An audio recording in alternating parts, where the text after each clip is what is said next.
I've seen rowing have such a profoundly positive impact on the lives of my boys. My oldest, who's 23 now, Jack, he was a sophomore in high school. The minute he signed up to row, he started to hold himself accountable and be held accountable in the boat. All of a sudden, something clicked in his brain and he became more accountable in the classroom.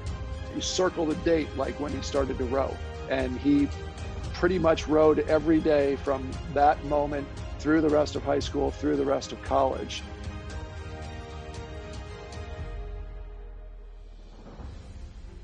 Hi, this is Edward Piegza, founder of Classic Journeys, and I'm with Arshay Cooper. And as you're going to find out over the course of this interview, Arshay is just a really fantastic and fascinating guy. He was a member of and the captain of the first all-black rowing team in U.S. history. Let that sink in for just a second. He's written a really inspiring book, A Most Beautiful Thing, which then became the film. And I'm just honored and thrilled to be with him. Arshay, let's kind of dive into your story. So you're on the west side of Chicago. It's around, 1996 or so? Yeah. You're a sophomore in high school, and you're attending Manly High. Tell me, what was that walk like every day to get from your home to get to school? Yeah. So again, it's the west side of Chicago, and the west side have many, many different gangs, right? And this is not gangs in different communities. This is every 4 blocks, every 5 blocks. So to get to the bus stop, I have to run and sprint past 2 different gangs just to get to the bus stop. You know, I said in the film that the big question was not what college you're going to join, but what gang you're going to join. And so that was every day, right? Learning, just looking over your back and learning to protect yourself, and in school and trying to get to your class and navigate through all the things that were happening in school. And that was every day traveling to school. How does a white guy from University of Pennsylvania end up in Chicago, in Manly High, in the cafeteria, and how does that create sort of this pivot or inflection point in your life? Yeah, so here's this guy, Ken Alpard, who rowed at Penn and moved to Chicago, became a trader. And he also worked with a friend named Michael Gorman, who also was a part of the Penn team, and I think rowed out of Vesper, and he was a coxswain. And Michael Gorman worked for Ken. And I think Ken was really trying to get Mike to just be involved in youth work. And Mike said, I tell you what, as you know, not even thinking Ken was going to do it, you start a rowing team on the west side of Chicago, the place that no one else wants to go, and then I volunteer, just throwing out things. And Ken was like, all right. And so Ken, a guy who had balls to go into a neighborhood where no one else said go, decided to bring together a team, went to about 4 or 5 schools with this idea of starting this team. And those schools said, no, our kids would never do it. It just won't work. He ended up at Manly High School. I remember walking down the stairs into the lunchroom, and I see this white boat. And I've never seen a like boat that, right? like that. It was beautiful. I was like, that, you know? And this little lady, you know, Jessica came and she tapped my shoulders and said, would you want to be a part of the crew team? And I'm like, crew? You know, in Chicago, when someone asks you to join a crew, you're taught to like, just run. No, I don't. So you mean to tell me that little white ladies on the west side of Chicago got crews now? What's happening here? And so she said, let me show you what it's all about. And so behind the boat was the TV monitor, and they were showing the Olympic Games. And I looked, and I seen nothing but all white people run. I was like, no, I'm not doing that. No way. You know, we had this thing, like, we don't do white people sports, you know? And my boy Preston was like, yeah, white people sports get killed, because you think of white people sport, you think of like a mountain, the middle of the ocean, you know, jumping off a mountain or something. We were like, being on a horse, you know, we're like, no, we don't do any of that stuff, you know? And I remember like that day where no one signed up, like no one wanted to do anything with that sport. And the next day I walk into the lunchroom, the boat's still there, but now there's a long line of people signing up. And I was like, what is happening here? And it said, sign up and you get free Chicago pizza. And you know, Chicago pizza. We all love Chicago pizza. Yeah, you know. And I'm like, oh, I don't know about this. I don't swim. I don't want to do the water thing. This is just crazy. And then my friend Preston was like, man, I think we should check it out, And so we talked, and I remember after school walking up to the gym room, and all these kids are sitting on the floor. And then there's these gray Model C rowing machines, right? And kids are just pulling on it, they're yanking it, and they letting go the handle, and the coaches are looking like, oh my God, what did we get ourselves into? And they asked everyone to take a knee. And I'm sitting there, and I know these kids in the gym room. These kids were sons of drug addicts, sons of drug dealers, sons of prostitutes. And this guy walks in, Ken. And at the end of his speech, I'm like, well, okay, first of all, wait a minute. There are no cheerleaders. There are no busload of fans. There are no pep rallies. There's no $1 million contracts after college. Like, why would I want to do this, right? But what was amazing about it is that when a coach comes to your school to play basketball, football, that's what they talk about, right? But and we understood, though, a very small percentage of people experience that. Mm-hmm. But what he said when he talked about that, in this sport, you may just race once in your city, and every other race is outside of your city. Mm-hmm. I'm like, wow, I've never been anywhere. Right. He talked about a brotherhood that you would have. And I was like, I only have one friend, and that was Preston. He talked about overcoming your fears of swimming. And he talked about just getting out of the neighborhood and practice every day near downtown Chicago. And I'd never been down there. And I'm 15 years old. And so everything that was missing in my life at that moment, it seemed like this team would fulfill. And so I remember jumping on that erg, and I just started pulling. And then a month later, I passed the swim test. And then it's time to join the team. So something that you just mentioned there, Arshay, you talked about all the things that go around the rowing, the travel. And so we're, Classic Journeys is a travel company, right? And I wholeheartedly, and the people that are watching this, agree with you in the value and benefits of travel. If you were to talk to young Arshay right now, did he have any concept of the world at large outside of the West Side? No, I did not. It's just, a part of the film, Craig Nash said, you can't be what you can't see. And I didn't see any of that. On TV, I saw these different things where people were living in big houses and these movies, and they would say, God is good and all these things. And I was like, well, God exists everywhere but here. And it's because of my experience, right? And if that goodness is not in my life, right? Like we're barely trying to get food on the table. So the first experience you have of sort of something a little bit broader happens when Ken takes you guys to the East Bank Club. Tell us about so this exclusive club in Chicago on Lake Michigan.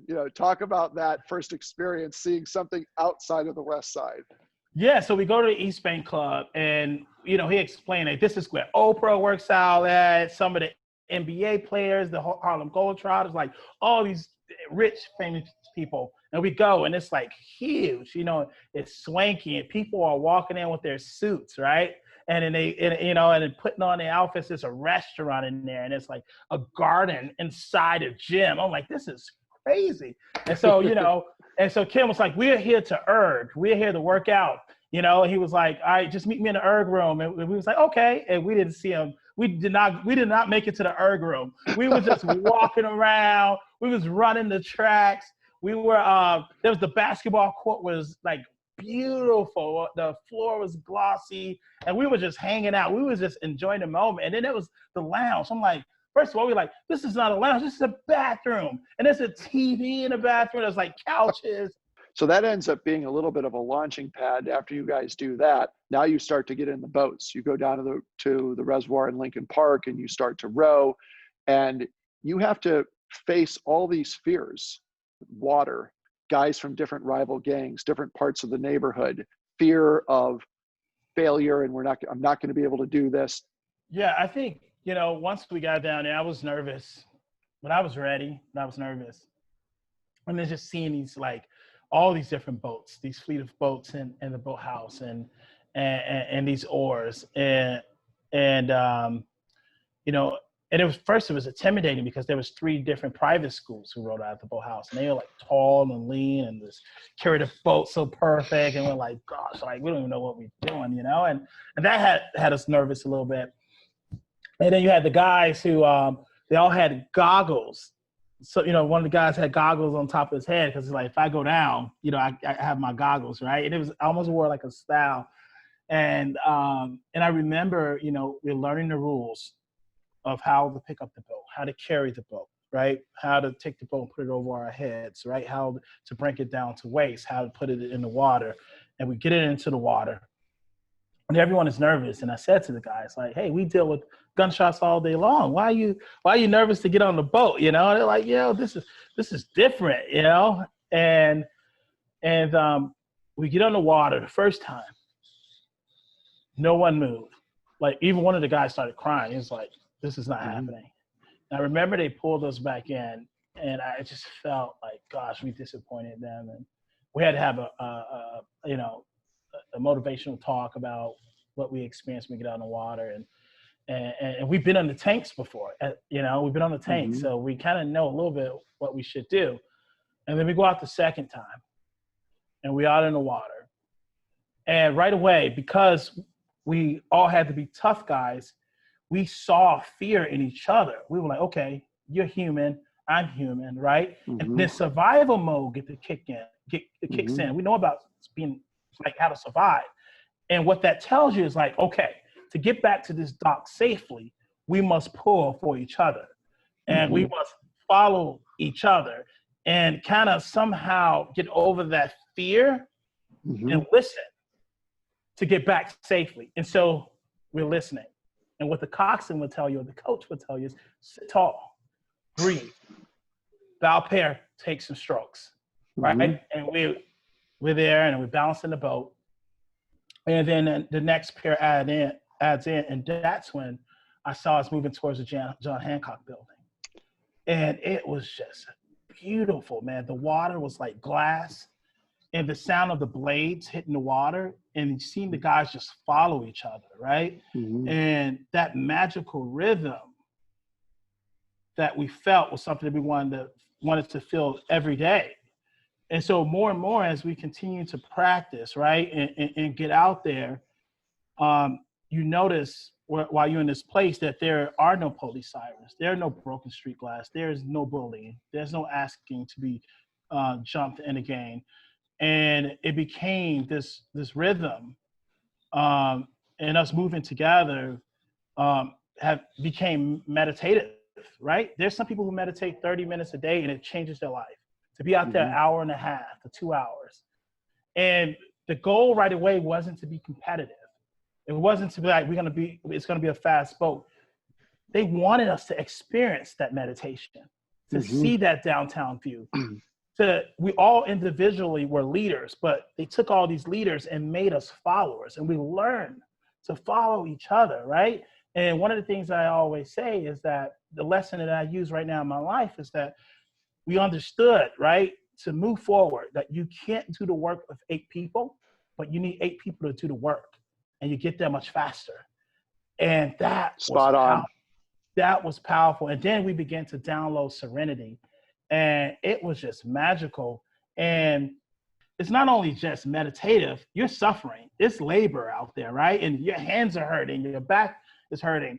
And when you get out of the boat, you don't want to slap anybody. You don't want to fight anybody. You're like, I just want to go home, right? Nobody trying to labor for 2 hours and go fight. So you're like, this gang thing ain't working out for me. You know what I mean? It's just like, I'm going to lean on you after the erg piece, and we just going to go home, you know? And so all those things, you know, and all those lessons, we started to see the change every day in each other. Like I talk about Alvin, like he felt that peace for the first time in his life.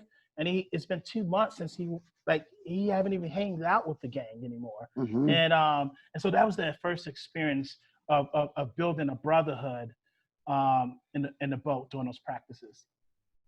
Yeah, I love the comment that you made that's during those that you fell in love with rowing. And I know exactly how you feel. You know, that's what happened to me here in San Diego. That's what happened to my sons. So Now you've become a crew, a rowing crew. And Ken says to you, okay, guys, we're going to go on a spring break training trip to Philadelphia. My favorite part about writing the book was writing about Philly. We took a bus, a school bus to Philly. So our backs were hurting, you know, it was one of those hard school buses. And I remember waking up. It was maybe, I don't know, 10 o'clock. And we are downtown Philly, and over the expressway, you see Boathouse Row. And we heard these stories from Ken, and just a fleet of boathouses. And then, you know, we're riding through the city, and you see these museums, these castle-like museums, that just looks amazing. And, you know, and I think I said in my book that this city carries the joy of 1,000 ice cream trucks, and I haven't been here an hour. And it was just, I think also it was just the feeling of being somewhere else. I said I was content with just being at home and going to school every day, or maybe just occasionally rowing, but this is a different world. I titled the chapter, A Different World. Mm-hmm. And we go to Penn the next morning, and just like, you know, I said, oh, this is a castle. We go there, and just to see a diverse group of people that's sitting on the grass and reading books, hanging out, and people kicking their soccer ball, and people carrying their backpacks, and they're laughing, right? And we go and visit the W. Du Bois house, which is the diversity house on campus. So we learn about the Black experience on campus, and the things they learned, and the things that they saw, and the things that the school offers. And we go to the cafeteria, and it's all you can eat food. And, you know, and then we had the chance to sit in different classrooms, right? And different studies, and learn a few things. And it was just, it was an opportunity that we all, especially Alvin, always say it was the best thing that ever happened to me. I know rowing was great, and I joined the sport of rowing, and it did a lot for me, but going to Philly was the best thing that ever happened to me, because it was on that trip where we were away from everything that we got a chance to know each other on that bus ride. And then we go to the boathouse, the Penn boathouse, go to the locker room, we see all these historic pictures of old rowers and stuff like that. And we take a boat out. And I remember these two boats of African-American kids. We had our black hoodies with our red oars, our manly hoodies on. And I never forget, as we were rowing down the Schuylkill, these folks that were running stopped, and they was just staring. It was a black couple, and they was staring. They was like throwing up their fists. And that's when I knew we was on to something. And I was like, wow, I wouldn't trade this for the world. And how do I continue to experience this, you know? And you didn't know when you're young that you were making history. You just knew that you just can't give up on this. You make a comment in the book how you thought that you would be sort of the Jackie Robinsons of rowing, and yet you don't end up changing rowing. Rowing ends up changing you guys as you become adults. None of you end up rowing in college, but all of you take something even more important from it than just rowing in college, the entrepreneurship classes and whatnot that Ken provided to you guys, and how so many of you guys, or maybe all of you guys, have become entrepreneurs and are employing so many other people. The attitude that the coaches had, that, you know, we're not going to measure success just by gold medals, but how you contribute to your community, and what kind of human you're going to be, and what kind of team player you're going to be. Mm-hmm. They understood that it was a lot of work just to get young people to the boathouse, or just to overcome the fear of water, right? Mm-hmm. Or just to travel, or just to get your parents to say yes. There was a lot of wins before we got to the race, right? Mm-hmm. And what was most important was the entrepreneurship class, right? Mm-hmm. You know, because there were people who would quit the team because they say, I need to make money. There's people that would quit the team that, you know, my mom working 2 jobs, I got to help her, you know? And what he wanted to teach was like, okay, we want you guys to not only be rowers, but entrepreneurs, and hopefully give back to the place that gave to you. And we had one thing that we always say, leave the boathouse better than you found it. And for me, that was the biggest thing I took out of it. When you leave the boathouse better than you found it, or when you can leave the stroke better than you found it, or when you can leave your teammate, when you interact with him, better than you found it, when you can leave the world better than you found it, to the sport, that it is so urgent that young people who grew up like I did experience the same water that I experienced, because every time you conquer a fear, life gets a lot less scary. It's so important that a young person unlock their mind when they travel, right? When you travel, you get to unlock some of those things that's been locked for so long. To me, I said to myself, there's no way, like, if you've been to a different country, or you ate at a good restaurant, or seen a good TV show or a good documentary, or you read my book, you told everybody about it. You felt like Yep. it was selfish of you not to tell people about this. And that's how I feel about the sport. Like, it'd be selfish of me not to share the joy of sculling and rowing and the love of the sport to young people. I have to. And like you said about your son, the moment I wrapped my hands around those oars, my mentality changed, my life changed, my perspective changed, the way I interact with others changed. And it's a most beautiful thing. So well said. You've taken this platform and all of these things, these lessons that you've learned from, so many different people, from your teammates, inside of yourself, from coaches. You've used this amazing platform to reach so many kids. Before you got to that, and we'll talk about that in a moment, you took what would appear to be a completely different detour, right? You become a chef. You become a cordon bleu chef in Chicago, in London, working as a professional chef. Yeah, so the Manly High School also had a culinary program in the school.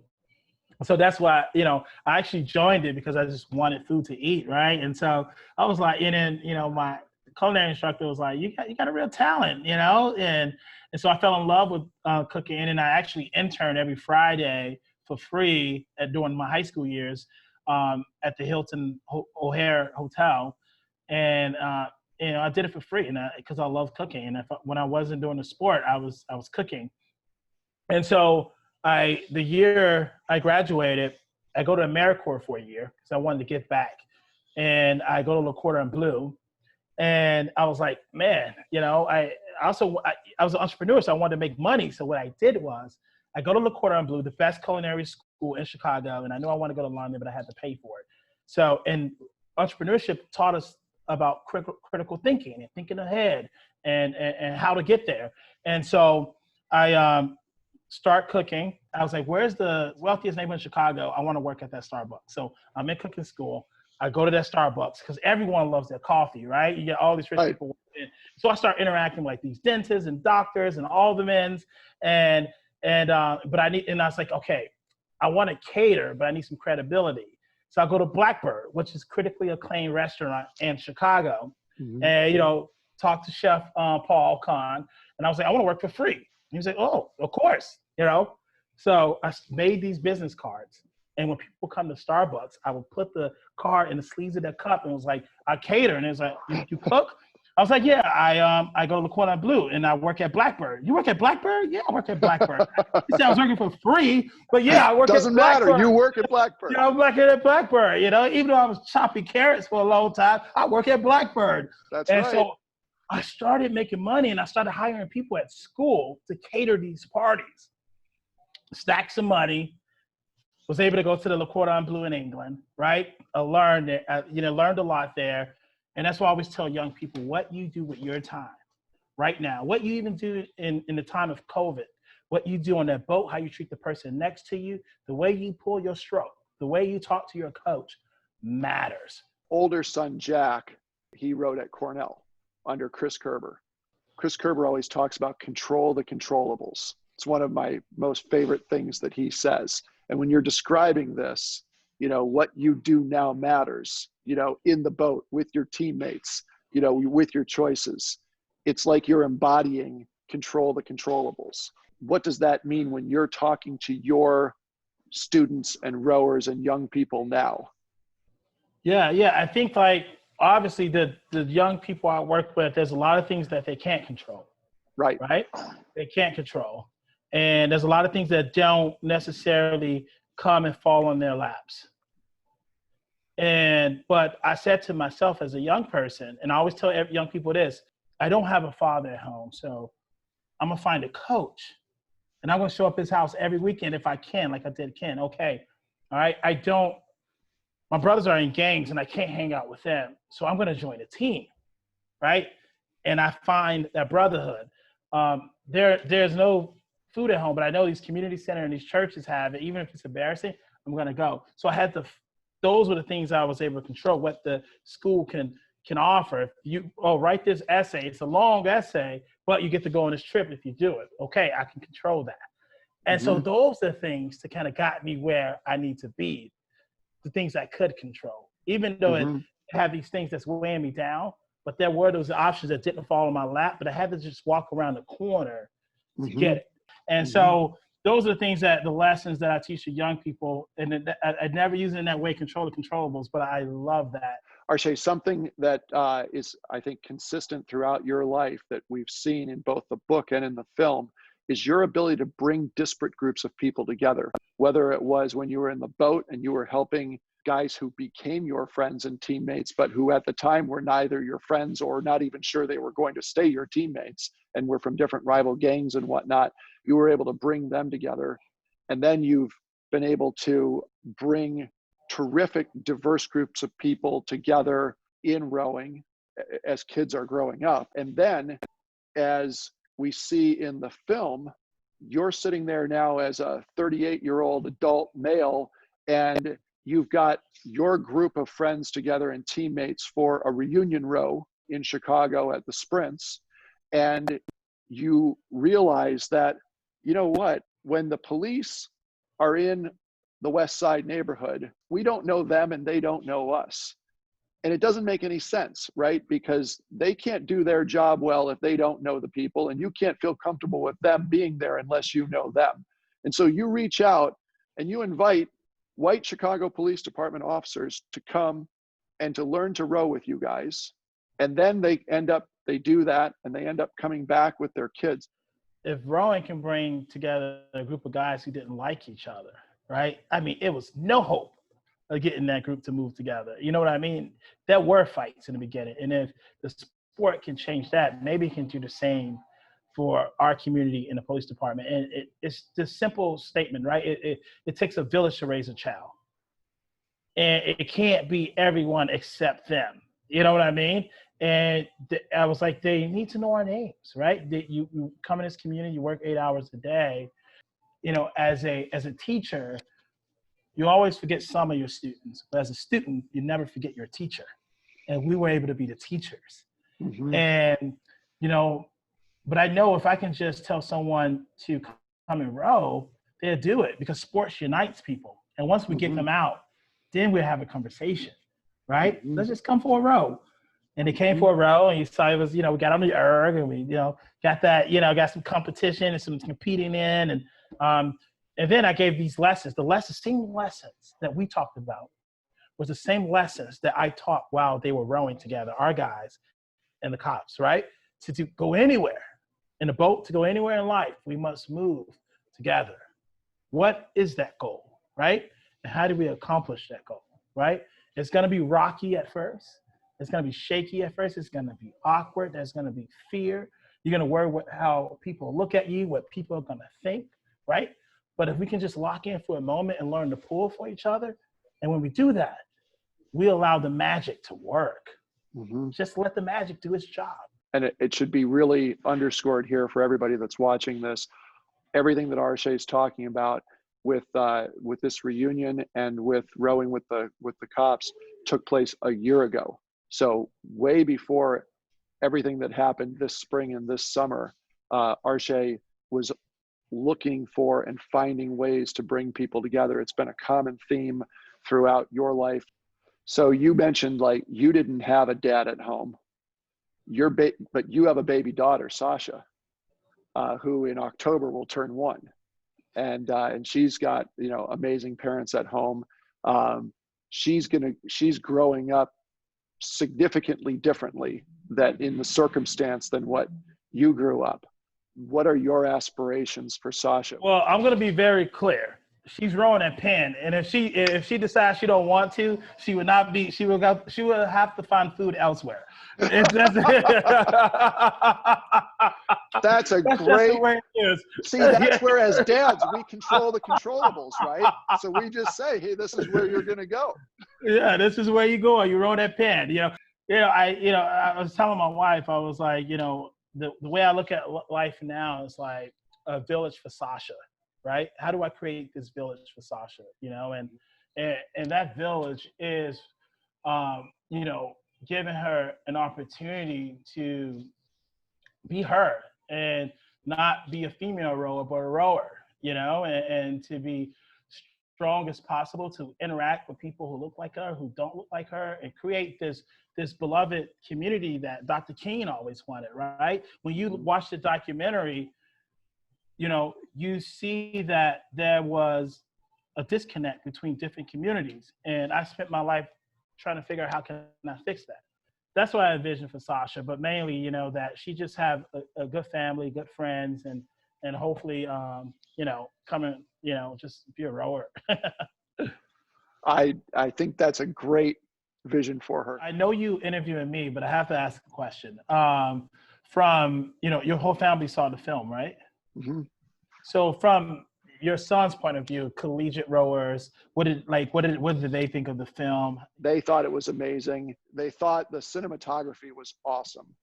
They just were blown away by that because I think my wife Susie grew up in Chicago, and Susie and I lived in Chicago. So like when you talk about being like on the reservoir and seeing the Hancock building, it's like, yeah, Arshay, I know that you as one rower to another and one rowing dad to another. Super grateful to you, and one Penn dad to a future Penn dad. Yeah, there we go. Extremely grateful to you, and just can't thank you enough, and just really very, very grateful for what you're doing for kids all around the country. Thank you. No, thank you so much, and thank you all who are listening. And again, I hope you can pick up the book, enjoy the book, watch the film, and also we started a Most Beautiful Thing fund, inclusion fund that supports our work and traveling, giving more opportunities to the kids of rowing. So check that out. And then me and my wife was talking about you, Ed. So we hope to do some traveling with you guys. I saw Italy on there, Africa on there. We're hoping to do some traveling with you guys in the future. That sounds great. We'll look forward to traveling personally with you.